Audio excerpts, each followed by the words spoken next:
Hello everyone. Today I am going to take the lesson number 1 in which I am going to deal about development of organic chemistry as a discipline. The history behind the origin of organic chemistry that we are going to learn in detail. After learning this lesson, you will be able to understand the history of organic chemistry. Always it is necessary to understand the history origin when you study the particular subject in detail. So today's lesson I am going to cover early development of organic chemistry. How the organic chemistry has been genesis, how it has been started, who has named that as an organic chemistry, why it has named as an organic chemistry. All those things you are going to learn in the early development of organic chemistry.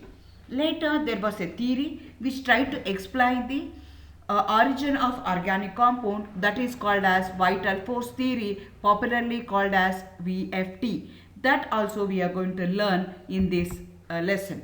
Then due to the origin of due to the fact that whatever the vital force theory, what they thought, that what they have postulated, that led to the death blow for the that theory because of the formation of the new compound. That also we are going to learn in this lesson. That lead to the organic chemistry, that also we are going to study. Then we are going to study the definition of organic chemistry and also the properties of organic compounds. The organic compounds are the compounds which going to contain carbon and their compound, that we are going to learn in this lesson. So after learning the lesson 1, you will be understand the origin and history of organic chemistry. So development of organic chemistry as a discipline, that lesson we are going to learn.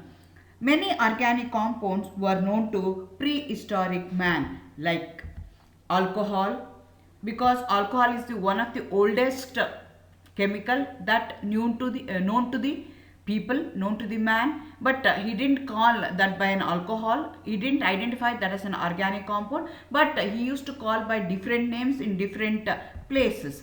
Similarly, sugar, they knew how the sugar can be extracted, or it may be a jaggery or any form of sugar. They knew how to store them, how to do all those things, but they didn't call that as an organic compound. Similarly, they know about the fats, oils and fats they were knowing, and how the animal fats they used to extract, they used to use, all those things were known to prehistoric man. Even soap, now we are going to call them as a soap, but they know using a water and using some sort of sand which going to contain lot of alkalinity, which going to contain lot of alkaline property in that soil, can easily clean their cloth, that were known to prehistoric man. Similarly, vinegar, the chemical, the substances which going to give a sour taste, that also new to prehistoric man. Even indigo, the color, they know how to give the color to the cloth that they're going to use. They want to do celebrate some celebrations or something, they used to use the color using indigo. And also they know about the starch. These are the different organic compounds. Nowadays we know that they belong to organic chemistry, but at that time they didn't know, but they were using all these chemicals. That means organic chemistry is not a new thing, it was there already, but later in the 17th century we came to know that how we can divide them, how we can consider them as the chemistry or the part of chemistry. In 1965, Nicholas Lemerly has divided the chemical substances in which they know at that time into three parts based on their origin, how they have been originated, how they have been extracted. The first one is mineral substance, in which obtained from the minerals like a gold, silver, iron. They were obtaining from the earth crust. They were obtaining from the minerals. So he classified the substances which are obtained from the earth crust or from minerals. He classified them as mineral substances. Similarly, there are some chemicals, some things were obtaining from the vegetables. He called them as vegetable substances like a sugar, citric acid. All these things were obtained from the vegetables. He classified them as vegetable substances. And some of them they were extracted from the animal, which they called it as animal substance like a albumin and gluten. But later they came to know that there was no clear cut demarcation between the vegetable and animals. Therefore, this type of classification was failed. He was the first man, Nicholas Lemercy was the first person who made some attempt to classify the compounds which were known to them at the time. But later, in the 18th century, Chile isolated many organic compounds from the natural sources like a tartaric acid from grapes, citric acid from lemon, malic acid from apple, lactic acid by sour milk, oxalic acid by the oxidation of sugar with a nitric acid, glycerol from animal fat. Later, Rule in 1773 also he extracted the urea from human urine. Again, Saturnine also extracted isolated alkaloid morphine from opium. So these are the some of the compounds which were known. Now we know that they belong to organic compounds, organic chemistry. But at that time they didn't know. They started isolating these compounds from the natural sources. But in 1815, organic compounds, they thought that the organic compounds cannot be prepared in the lab synthetically. But in 1823, Lavoisier established that nearly all these compounds in which I listed in the previous slide, they thought that they are going to contain some elements like carbon, hydrogen, oxygen elements. He was a person who isolated, who found out, who discovered the oxygen. So he established that the compounds which we called are the prehistoric man or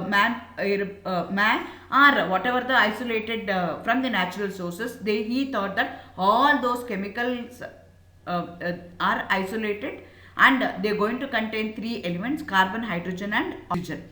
But later in 1815 or in the 19th century or 1807, Berlioz is a person who called the name organic. So he classified the compounds which were known at that time into two classification. One from the natural sources, animals and plants, which are extracted, which are originated, which have been extracted either from the animals or the plants. So he called them as organic in nature. And some other sources are there which are obtained from the mineral sources like a salt, lime, sulfur, iron. He called them as inorganic compounds. So he was a person who coined the term organic in nature. Those are the compounds which are isolated either from the animals or plants, which are obtained from the natural resources. Those he called them as organic compounds, or that chemistry he called as organic chemistry. The compounds which are obtained from minerals, from the non-living things like minerals, salt, lime, sulfur, iron, marble, he called them as inorganic chemistry. But later that leads to a theory. That theory is called as vital force theory, popularly called as VFT. So here what they consider that the organic compound can be synthesized. It cannot be synthesized in the lab. It can be extracted only from the natural resources. All these compounds, they have some mysterious, they are going to have some special power which has been given by the nature, which cannot be prepared from the inorganic substances, which cannot be prepared artificially. So that was a theory given by the Berlioz, and he found that those substances which are obtained from the nature, which are obtained from the animals, which are obtained from the plants, they are going to have some mysterious, some vital force in them which cannot be synthesized. It was given by the God, it was given by the nature. Therefore, those substances cannot be prepared, cannot be synthesized in the lab. So those are the gift given by the nature or by the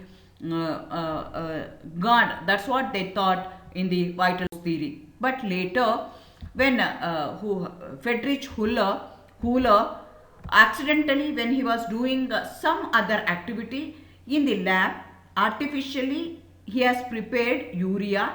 Before it thought that urea is obtained from the animal urine, which cannot be synthesized in the lab according to vital force theory. But accidentally, when he was doing the ammonium cyanide, when he heating the ammonium cyanide, he got the urea, and he compared the urea that he got in the lab and also the urea that has been isolated from urines of animals. He compared them and he thought that both of them are same. That leads to a Death blow for vital force theory. With the fall of vital force theory, the term organic lost its original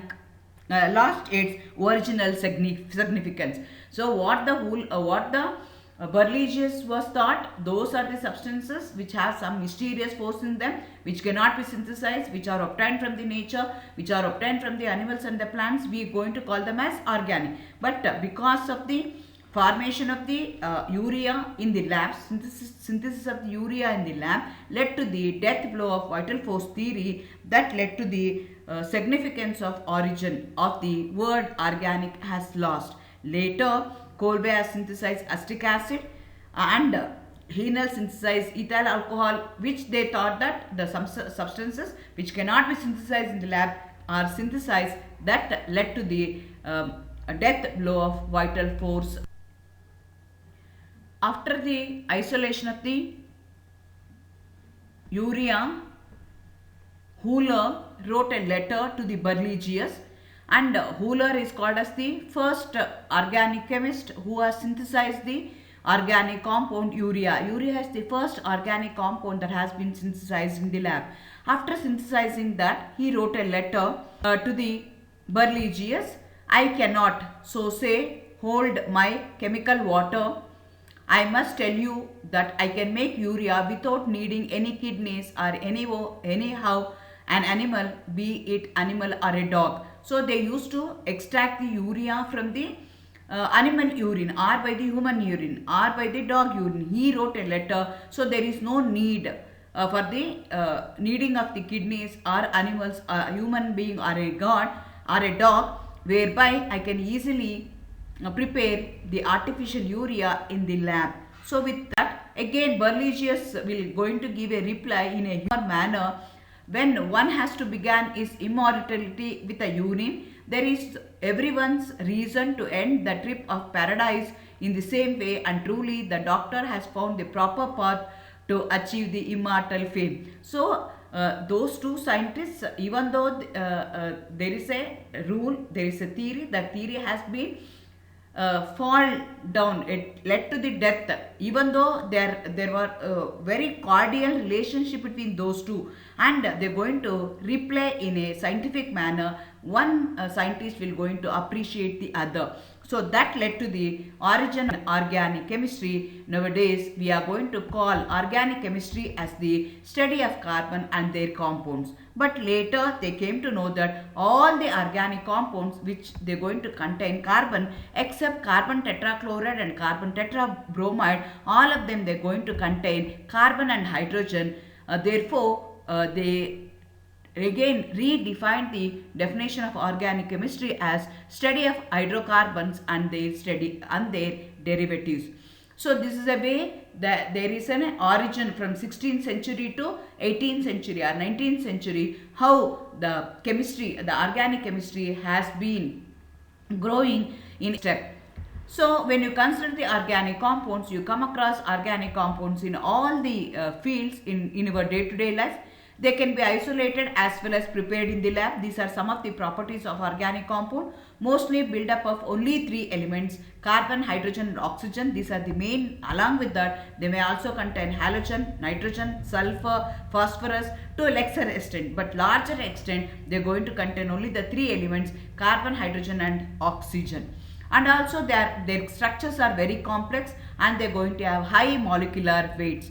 And they are insoluble in water, but they are soluble in organic solvents. And also they are highly combustible in nature. Whenever you are going to heat any organic compound, always it is going to give a carbon dioxide and water. This reaction we are going to call it as a combustion reaction. And also again they are low volatile liquids. They are going to have a low boiling point. Therefore they can immediately catch fire. And most of these compounds nature depends upon the functional group attached to it. So all these compounds, all the organic compounds, they are going to have a unique group attached to them, and that unique group going to decide the property of that particular organic compound, that we are going to call it as a functional group. So different organic compounds going to have different functional group. So based on the functional group, their physical and chemical properties will vary, and these reactions are very slow because they are molecular in nature compared to that of the inorganic. When you consider the inorganic substances, they are ionic in nature, whereas organic substances are molecular in nature. Therefore, those reactions takes place at a lower rate. They cannot, because when you consider the inorganic, they are already in the form of ions, they are already in the form of cleavage has been taken place. Here the cleavage is not, because it's molecular in nature. Therefore these reactions will proceed at a slower rate. Again, Hooler, considered as the first organic chemist who prepared urea synthetically in the lab. He says that organic chemistry just now isn't enough to drive one mad. It gives me an impression of the a primeval forest full of most remarkable things, a mysterious bundleless tickets with no way of escape into which one may well drain into enter. So he thinks that when I found out this, when I did this, it is like a jungle. It is like a forest. It going to contain so many things. There are so many things are there. So we can learn so many things. Later, again, Norman Cooley says that organic chemistry has become the vast rubbish heap of puzzling and re-rendering compounds. Now, when you consider, you are going to have lakhs of organic compounds are there in nature, and each and every compound they are going to contribute to the mankind. Therefore, organic chemistry play a very important role in our day-to-day life. So that's why you should love organic chemistry. No, don't get afraid with organic chemistry. Remember, carbon has only 4 bonds. Thank you. All the best.